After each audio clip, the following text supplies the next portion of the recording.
Assalamualaikum warahmatullahi wabarakatuh. Anak-anak, kali ini saya akan membuatkan video pembahasan tentang kaidah untuk kelas 12. Kaidah Nahwu Shorof halaman 19. Ini ada soal tentang kaidah. Halaman 19 dibuka kitabnya. Di situ ada soal. Nanti saya akan share tugas ini di WA grup kelas, grup bahasa Arab ya. Untuk itu saya jelaskan dulu. Di situ di halaman 19 dari kitab ada soal A, B sama C. Ini yang A dulu. A itu imla farogot, istilah titik-titik bil mudhof munasibah, dengan mudhof yang cocok. Nah, ini ada persediaan jawaban berisi mudhof. Ini juga ada mudhofnya, ini juga mudhof. Jadi yang depan ini namanya mudhof, belakang mudhof ilaih. Ini semuanya jumlah idhofah namanya. Nah, ini untuk menjawab titik-titik yang ada di bawahnya ini. Nanti dimasukkan ke sini yang cocok dengan artinya. Untuk masalah arti kamu lihat bacaan sebelumnya. Sepertinya ada di bacaan sebelumnya. Kalau tidak ada ya buka kamus. Kemudian soal yang B, ini yang B. Imla farogot, istilah yang kosong binaat dengan naat. Atau mudhof munasibah, mudhof yang cocok. Nah, di sini ada persediaan jawaban. Ada yang berisi mudhof, ada yang berisi naat. Nah, di sini ada jumlah idhofah, mudhof mudhof ilaih, naat man'ut, begitu ya. Terus ini sendirian ini ya.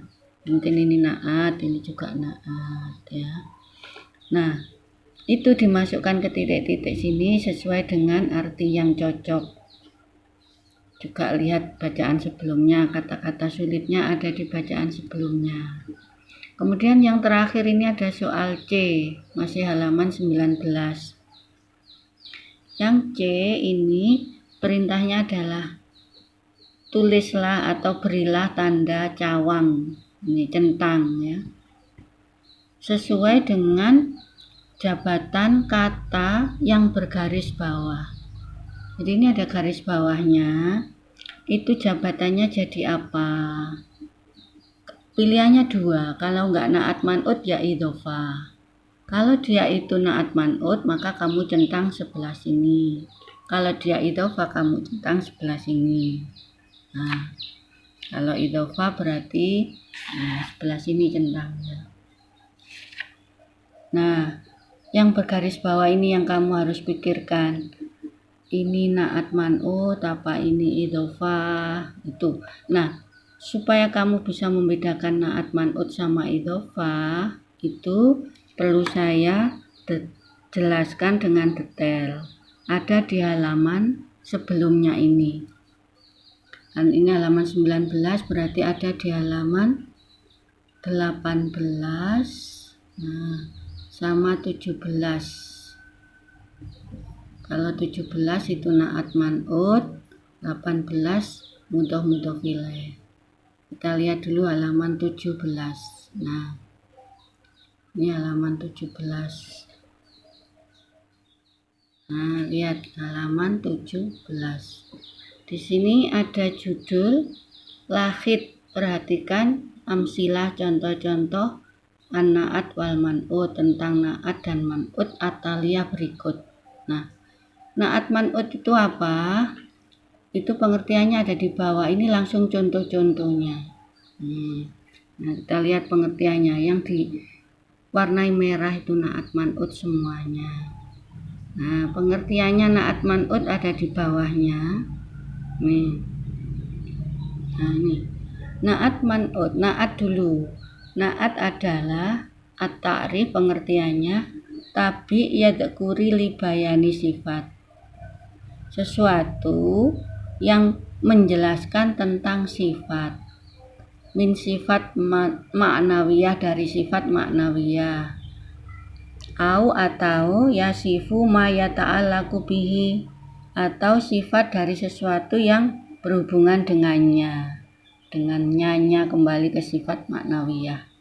Intinya yaitu kata sifat. Bahasa Indonesianya naat itu kata sifat. Kemudian ini tartib naat. Naat tartib. Tartib itu urutannya.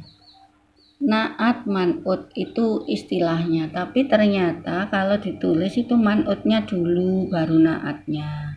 Man'ut itu apa? Man'ut itu benda yang disifati. Misalnya seperti ini. Nah, contoh di atas ini ada satu merah ini. Apa ini ya? Bola voli. Nah, ya bola voli. Bola voli.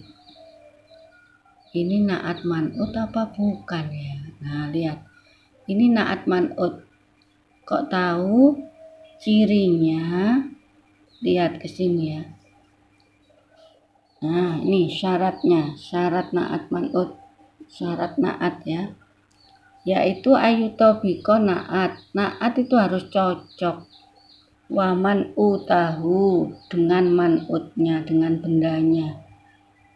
Fi jami'i akhwalihi dalam segala keadaannya.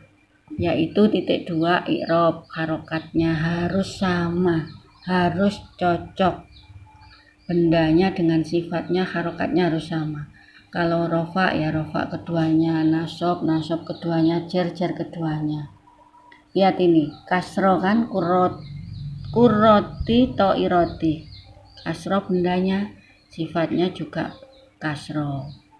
Sama kan harokatnya. Nah, kemudian harus sama dalam hal ifrod, mufrodnya. Ini lihat, kurroh ini mufrod, to'iro juga mufrad sama dalam hal tasniyah. Seandainya ada contoh yang tasniyah, nah, ini contoh yang mufrad ya, majrur. Saya cari yang tasniyah, coba ada yang tasniyah enggak? Nah, ini dia, ini ada contoh yang musanna sama tasniyah sama. Lihat, at-tobibatani 2 dokter perempuan, mahirotani yang pandai. Ini yang depan ini musanna pakai alif nun kan cirinya, yang belakang juga musanna diakhiri alif nun juga. Nih, ini contoh kesamaan. Kemudian harus sama juga dalam hal apa lagi? Jamak. Nah, mudzakkar, muannas, nakiroh, makrifat. Nah, kita lihat contoh-contoh di atas. Kalau jamak harus sama jamak. Lihat ini contoh yang jamak. Yang jamak. Sini ada tobibatu, itu jamak muannas dia. Mahirotu juga jamak muannas, sama, harus sama. Nah, kemudian kalau mudzakkar, kita lihat mudzakkar ya. Nah, ini mudzakkar. Fauzi mudzakkar. Al-awali juga mudzakkar. Kita lihat contoh yang muannas. Kurroh muannas ada taknya. To'iroh juga muannas. Saya coba lagi yang makrifat. Nah, tadi ada harus sama makrifat. Lihat, makrifat kan ada alnya. Ini makrifat itu ada alnya, salah satu ciri makrifat ada al.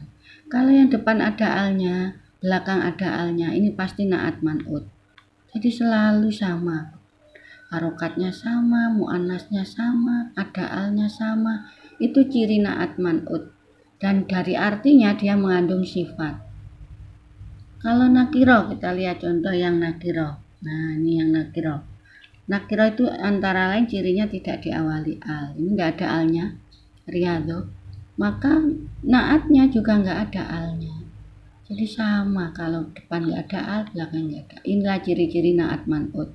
Jadi kamu nanti bisa mengerjakan yang jim tadi, pilih naat man'ut atau idhofah. Dari sini juga bisa dipakai pedoman. Kalau kembar, sama depan belakangnya dalam hal apapun, maka dia naat man'ut. Tapi kalau tidak sama depan belakangnya, maka dia idhofah. Seperti ya, ini untuk mengerjakan yang jim itu naat man'ut. Kita lanjut yang berikutnya. Pembahasan kedua adalah mudhof ilaih atau idhofah. Nah, kita lihat, kita bandingkan. Di sini ada halaman 18 ya, halaman 18. Perhatikan lahid amsilah, contoh an idhofah, tentang idhofah at-taliyah berikut. Lihat, bandingkan dengan na'at man'ut. Kurotal qodam. Nah, sepak bola. Di sini tidak mengandung makna sifat. Nggak bisa dimaknai sepak yang bola, nggak bisa dimasuki makna yang, karena yang itu untuk na'at man'ut. Yang kedua, ini lihat cirinya, nggak sama kan depan belakangnya. Depan nggak ada alnya, belakang ada alnya. Depan ini harokat akhirnya fathah, belakang kasroh. Nah, kalau seperti ini pasti jumlah idhofah atau mudhof ilaih. Yang depan namanya mudhof, kurohnya itu mudhof, yang belakang namanya mudhof ilaih. Nah, ini juga begitu, lihat. Hakibata Muhammadin. Ini harokatnya nggak sama. Tapi kayaknya ini nggak ada alnya, ini nggak ada alnya ya. Tapi ini nakiro, ini makrifat. Makrifat karena dia nama orang. Nama orang itu tanpa diawali al sudah makrifat. Kalau ini gampang, ini sudah jelas beda. Ini ada al, ini enggak. Ini ada al, ini enggak. Nah, ini enggak ada alnya keduanya, tapi Anissa ini nama orang. Ini makrifat ini. Karena nama itu mesti makrifat tanpa diawali al. Nah, yang ini nakiro. Ini doma, ini mestinya kasro. Nah, ini hati-hati untuk yang idhofah sama na'at man'ut, bedanya di situ ya. Harus diingat-ingat, kalau na'at man'ut bermakna sifat dan kembar belakang depannya. Kalau idhofah tidak bermakna sifat dan cirinya tidak sama depan sama belakangnya. Dalam hal harokat, dalam hal pemakaian al. Kecuali kalau nama orang ya, nama orang itu nggak ada alnya, tapi dia makrifat. Nah, selesai. Sekarang bandingkan ini. Nah, ini halaman sekolah. Ini na'at man'ut apa bukan ya? Kalau saya, oh ini ada alnya, ini enggak, pasti ini bukan na'at man'ut. Tapi itu tidak menjamin. Kita lihat juga artinya. Ini contoh, lihat. Loh, ini kok nggak ada alnya, ini juga nggak ada alnya, berarti ini na'at man'ut karena kembar. Belum tentu, lihat artinya juga, apa mengandung makna sifat. Coba diartikan, tasnya Muhammad, itu yang betul. Jangan dimaknai sifat tas yang Muhammad, salah. Hati-hati dengan contoh seperti ini. Ini mirip dengan na'at man'ut, tapi kamu harus mengartikan juga biar tidak tertipu. Kayaknya na'at man'ut ini karena apa, kembar. Nah, tapi diartikan dulu ya. Hati-hati, ini semuanya idhofah, mudhof ilaih. Nah, sekarang ini pengertiannya. Mudhof itu adalah dia itu mu'rob. Mu'rob itu maksudnya berubah-ubah harokatnya sesuai jabatan dalam kalimat. Dia bisa doma, bisa fathah, bisa kasroh. Tapi kalau mudhof ilaih itu selalu daiman, itu selalu majrur, selalu kasroh. Jadi mudhof ilaih yang belakang selalu kasroh, yang depan itu bisa berubah-ubah kayak ini, kurotal qodam. Ini yang depan bisa kurota, kuroti, kurotu, tapi yang belakang kodami selalu kasroh. Nah, itu selesai. Kemudian soal-soal yang tadi. Silakan dipelajari, siap-siap saya share tugasnya nanti halaman 19 ABC ya. Sekian, terima kasih. Kurang lebihnya mohon maaf. Kalau ada kurang jelasnya silakan chat saya. Assalamualaikum warahmatullahi wabarakatuh.